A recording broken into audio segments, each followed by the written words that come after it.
Hey, good morning everybody. It's Saturday, May 21st of 2022. Hope everybody's having a good week, start to their weekend here. So I'm going to title this video Icom ic-t10 update because they have released the Icom and is now out for sale. And this is why I am going to give my opinion why I will not be purchasing this radio. So you guys stay tuned. We're going to turn this down and I'm going to show you why. Now you may think I'm crazy, but you know, we're gonna get right into this, and I'm hoping you guys understand my reasons behind this. I'm not gonna, well, I will share what website this is on, and then I'm gonna do a comparison. And some people may say, oh, well, you can't compare the two. One's a well-made radio, one's not a well-made radio. Look, I'm going to put it to you like this. For the veterans out there who swear and stand by names, let me just show you how well people are pulling the wool over your eyes. So let's go ahead and get into the video here. We're going to go to Gigaparts and their website, and here we are. So right now, we are showing that the Icom is on Gigapart's website. Okay, ic-t10's got the specifications. Before we go over the cost point, let me turn my radio down because we do have somebody out there calling CQ. Specifications. All right, it's very limited. Let's see here. We're going to get ready to go off the norm. USA version transmit, okay, so it's well within the Part 97 compliant parts of your transmitting range. FM broadcast, 208 channels, including 2 call and 6 scan edges, whatever. Okay, frequency stability, parts per million, plus 2.5 parts per million, I'm assuming. Power supply requirement, you need that. External power, operating temperature range. Okay, receiver sensitivity, that seems pretty good. Squelch sensitivity, pretty good. Spurious response. Okay, so that's all the different specifications on the radio. You're not going to get any reviews yet. Alright, now, I don't know if you guys remember what I said my price point would be and would make this radio worth the money paying out. So, that being said, here's your cost right here, guys. $240 before tax. $240. Now, here's again my explanation why I think this is a farce and why you are just paying for a name.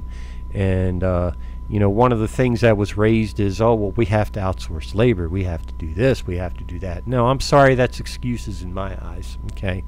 Now, I do not and will not dog and put Icom products down because they are a really good product. But just like any other ham radio operator, the things that I'm looking for in a radio are the amount of features that it brings to the table. What can I do with that radio for the money? Alright, so as I've stated in my other videos before, this is where the Icom falls short, and we are going to do a comparison. Okay, and I picked a really good radio to compare it to, which is still, you know, there's still 2 others out there that are still less expensive. Now, I don't want to hear about inflation. I don't want to hear about this. I don't want to hear about that because I have proof that the inflation rates are not going to drastically affect how these radios are produced unless you want to pay tons more in labor. That's fine with me. So, anyway, all right, let's blow up this picture here. All right. What's the #1 thing that you guys can notice about this radio just as is right now? Alright, single band display. You are not working satellites with this radio. Okay? No ability to crossband repeat.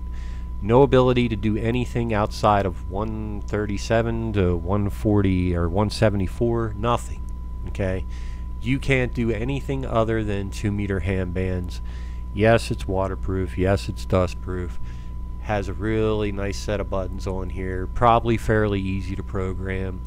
Has a channel selector at the top, your volume there, 2 programmable buttons, I would assume.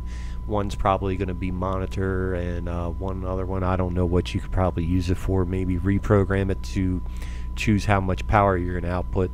But you know, if I'm using a handy talkie, generally I just put it at full power, or if I'm really close to a repeater, I put it on 1/2 watt. So yeah, I'm just going to say no, absolutely not, guys. And here's the reason why. We're over here at Better Safe Radio. Okay, now they're picturing the UV9G Pro. Okay, but they've upgraded to the KG UV9X. Not quite released yet. Not quite released yet.